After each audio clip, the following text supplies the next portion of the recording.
1947 में देश आजाद हो गया, कंगना जी के तहत 2014 के कहना है कि देश 2014 में आजाद हुआ, उससे पहले तो भीख मांग रहे थे। एपीजे अब्दुल कलाम, भगत सिंह, राजगुरु, चंद्रशेखर।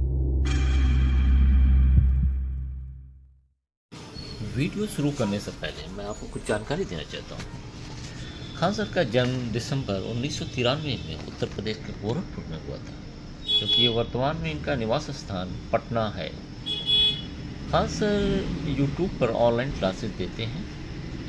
खान सर अपने पढ़ाने के रोचक अंदाज के कारण पूरे भारतवर्ष में फेमस हैं।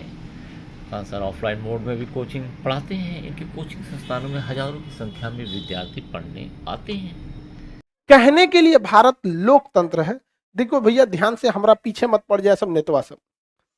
भारत लोकतंत्र है ये जरूर है। 1947 में देश आजाद हो गया, कंगना जी के तहत 2014 के बाद में।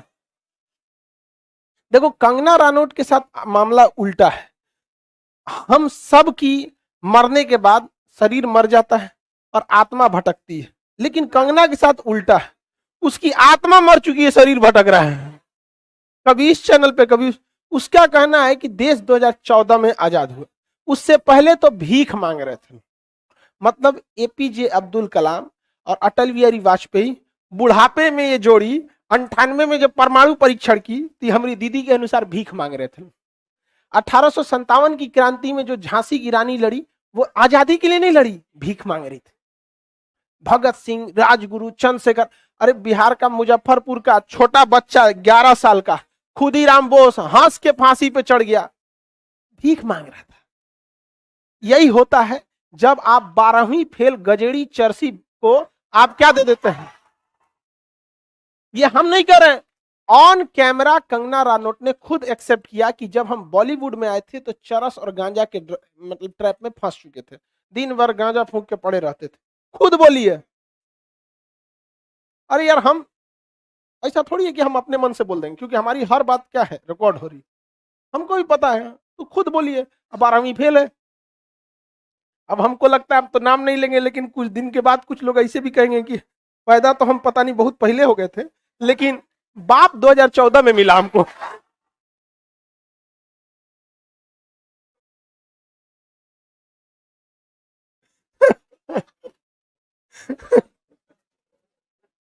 ऐसा भी नहीं होना चाहिए। देखो हम सब लोग को पता है, मोदी जी किसी एक का तो प्रधानमंत्री, हम सब के प्रधानमंत्री। हम लोग देखिए आपको जो योजनाएं वो अच्छा काम करते हैं, हम एकदम खखोर खखोर के बताते हैं कि देखो ये इतना बेहतरीन काम किए।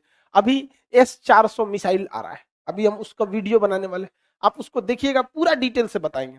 लेकिन जहां गलत रहते हैं वहां हम स्लाइटली बोलते हैं, कि आराम से बोलते हैं, पिन करके नहीं बोलते कि आपने गलत किया। क्योंकि हम भी होंगे, अगर आप भी होंगे प्रधानमंत्री की कुर्सी बैठेंगे, आपसे भी गलतियां होंगी। लेकिन इसका मतलब ये थोड़े होता है कि यार चमचागिरी की भी एक लिमिट होती है। कुछ दिन में सोचिए कुछ कर देगी। आगे देखते हैं लोग, आगे देखते हैं। तो हम लोग को जो आजाद, हम लोग लोकतंत्र में 70 साल से ले रहे हैं। हमारा लोकतंत्र अभी नया है।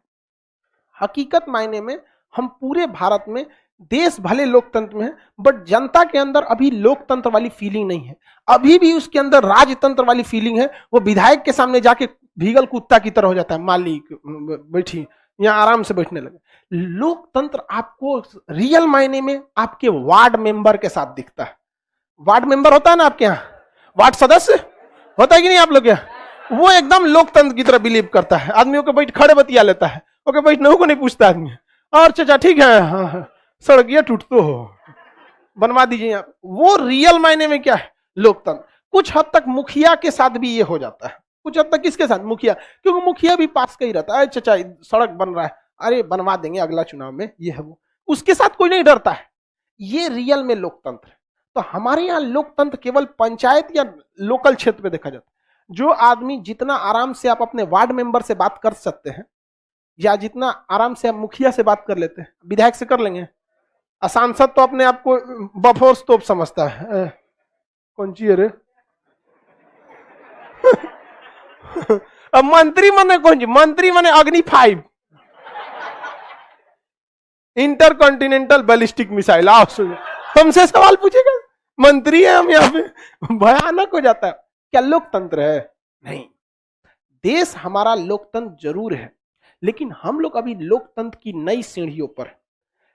धीरे धीरे लोकतंत्र को पनपने में लगभग 250 साल लग जाते हैं। अभी हम लोग बहुत नया लोकतंत्र है। आप अमेरिका में जाइए, ब्रिटेन में जाइए, वहां प्रधानमंत्री से लोग सवाल पूछ देते हैं, खड़े सवाल पूछ देते हैं। यहाँ पे एकदम नहीं, आप झूठ बोलिएगा बोल देगा। उन्होंने कहा, डोनाल्ड ट्रंप ने कहा कि मुझे सबसे ज्यादा वोट मिला है। एक पत्रकार खड़े बोल दिया, सर आप गलत बोल रहे हैं, निक्सन को आपसे ज्यादा मिला था। खड़े। और हमारे यहाँ के पत्रकार 200 रुपया में पकौड़ा बेचेगा तो रोजगार मानेंगे कि नहीं मानेंगे? हाँ मोदी जी मानेंगे। अरे उसको सीधे बोलिए 200 रुपया में पकौड़ा रोजगार नहीं जीविका होती है। बोलेंगे, सोच रहा नहीं समझ रहा, आगे अग्नि 5 मिसाइल है। तो हम लोग अभी किस में है? नया नया लोकतंत्र में। इसलिए डीपीएसपी को लाया गया कि धीरे धीरे हम क्या कर सके, सीख सके, धीरे धीरे सीख सके। आपको रियल मायने में आपको लगा है कि किसी विधायक के सामने बैठ के आप कहिएगा कि आप लोकतंत्र में हैं, आपको फीलिंग नहीं आएगा कि लोकतंत्र में है। लोकतंत्र में सब बराबर, तनियों के साथ खड़ा होकर बैठी तो सब बराबर। यहाँ पे मालिक वैसे नमस्ते।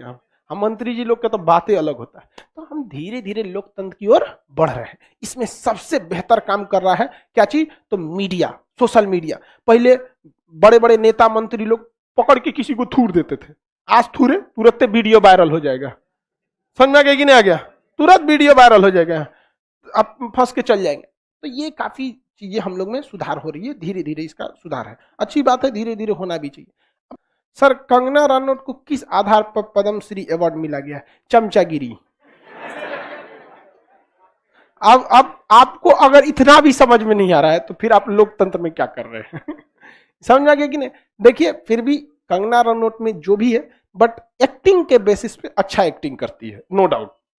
जो उसका एक्टिंग होता है फिल्मों में, उसमें कोई कमी नहीं करती है वो। चाहे एगो फिल्म में वो अपने हस्बैंड से लड़ रही होती है, तनु वेट्स मनु में, हम खाली लड़ैया वाला सिनेमा देखे हैं, तो उसके लिए वो चीज ठीक है। एक्टिंग जब फिल्म के पर्दे पे रहती है ना, तो एकदम सही कहते हैं। भले वो नकली झांसी की रानी बनी, लेकिन लग असली रही थी। समझ में? ये उसके अंदर है, ये उसकी टैलेंट है, इसको आप नहीं नकार सकते। लेकिन उसको भी सोचना चाहिए जहां अच्छे हैं वही रहो,